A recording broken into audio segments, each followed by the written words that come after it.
first experience of the brutality of the apartheid system was being removed from our home, forcibly being removed. We didn't have a choice about that. And moving into an entirely new environment that we didn't really choose, that we were thrust into. And moving from a home that was quite spacious, that had those days having a home that had a veranda, a stoop, was like highly prized. And moving into a matchbox house that had a toilet outside, one tree in front, 4 rooms, was probably what began to plant seeds of how I would revenge the system at some point. And just the experience of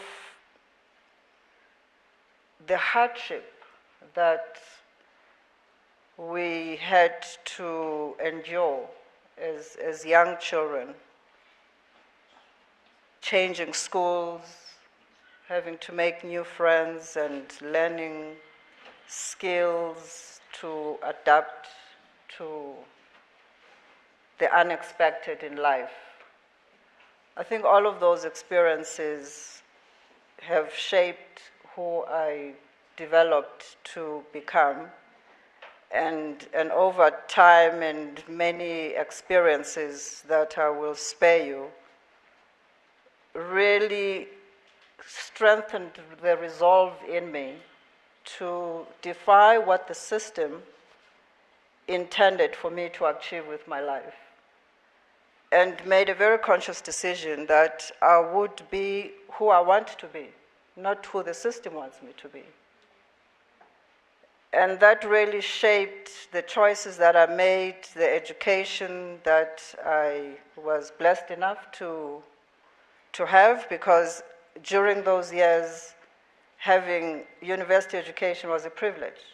I think it still is for a lot of people who come from rural areas, from townships, from many places where we live.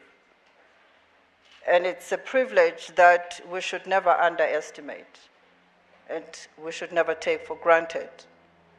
Because as Madiba has been quoted many times to have said, it really is the key and the weapon that people who are products of an oppressed system have to unlock opportunities for themselves.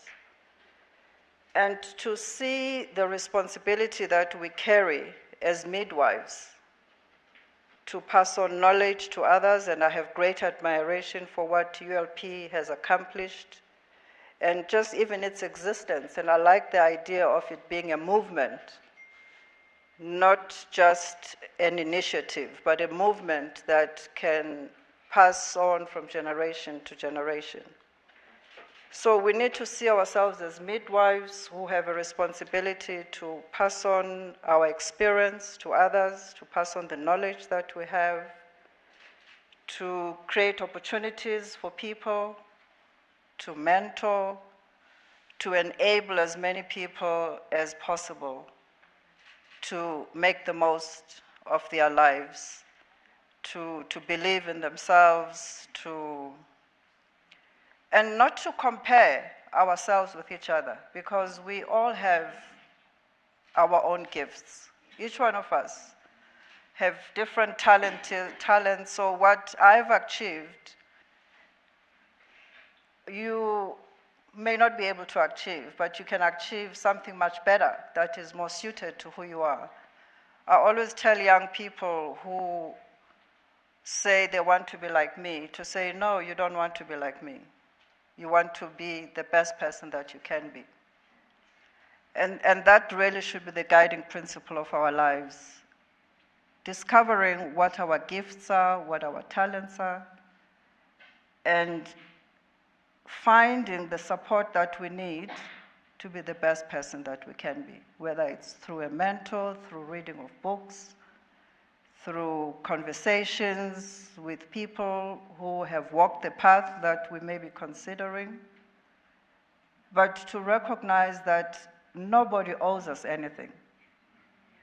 we have the responsibility to make the most of our lives, because we already have the ingredients. The basic ingredients to do that exist. All we need to do is to leverage them and to figure out how to make the best of the gifts that we already carry within us. God doesn't create us in His image and not give us the gifts that we need to be in this life. And that's something that no one should ever take away from us. For me, success means leaving the world much better than what I found. Wow. So if in my life journey I've only enriched myself, I've actually failed. But if I've enriched one more person, then I've done a good job. You know, and there's a multiplier effect that happens, that when we enable just one person, if all of us can just enable one person, we impose an obligation to them to do that for someone else without asking them to do that. They automatically know that they've been enabled, they have to enable someone else. And maybe they'll enable 2 people or 3 people.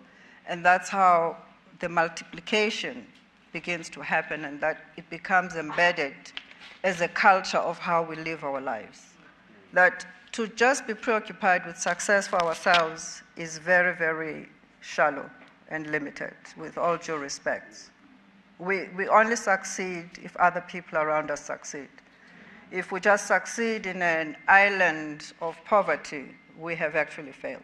And that's what concerns me the most about, I think the question was asked about the huge inequality in our country.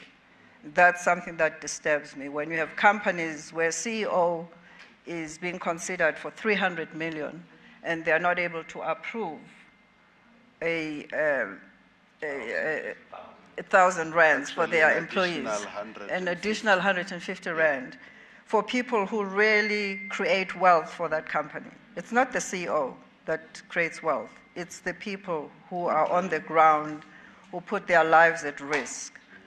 Until we correct that, in South Africa in particularly, we have failed. Democracy has not succeeded. Freedom without improving the lives of the majority of our people is not worth freedom.